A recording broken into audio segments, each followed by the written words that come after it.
Hi everyone, my name is Mohammed Majid. I'll be talking about the involuntary slave trade, human trafficking, the trafficking of human beings. Um, it was seen as a problem back centuries ago with the transatlantic slave trade and other forms of oppression by powerful countries.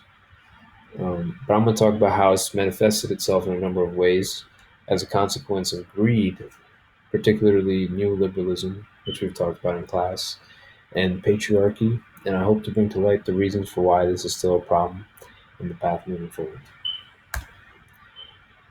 So, there are more people being trafficked than at any point in the past, and using a broader definition of slavery, this includes those living in bondage as forced laborers, those in marriages against their will, and prostitutes engaged involuntarily in the slave trade.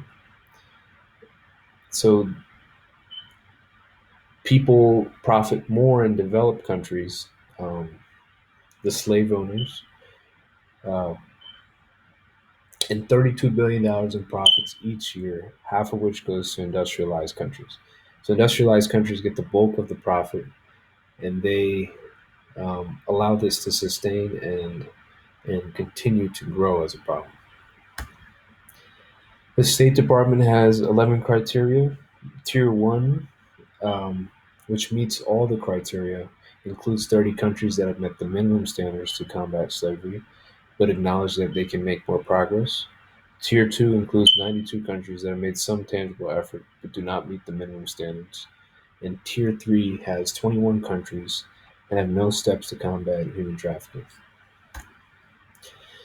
With that being said, the US has a lot of progress to be made.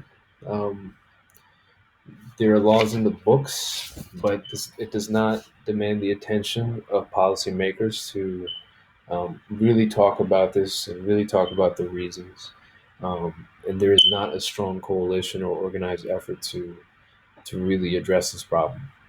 So I'll be talking about those who are forced to work under duress, undocumented workers, migrants, prostitutes, um, and many of those people, many of them, they owe a debt to their captors, and is beyond their means to repay. So they are forced into this abusive relationship.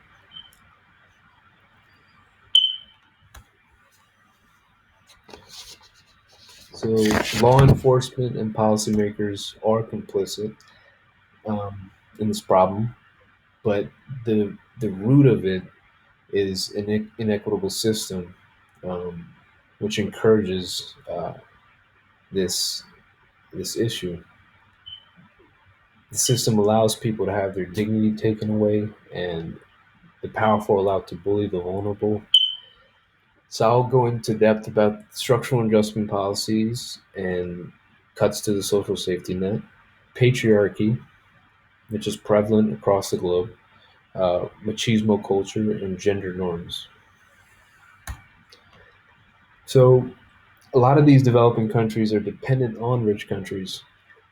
They're left stranded in a global economy which they're unable to compete in and be successful in. And this achieves short term aims and strategically benefits wealthy, um, middle class people in the developed world and sustains this capitalistic neoliberal world order um, that has continued since World War II. And this furthers a system of exploitation.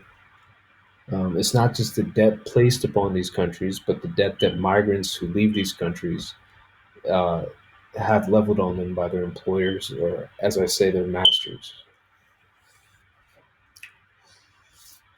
So the abuse of people, as I show in this picture, it continues more discreetly today and is not known to many in the body politic, even though the world is connected by technology.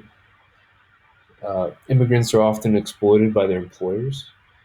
Um, they wish to become citizens and are desperate for help, and that leaves them trapped and in a relationship where they lack power and they have very little rights. So there have been grassroots efforts and efforts by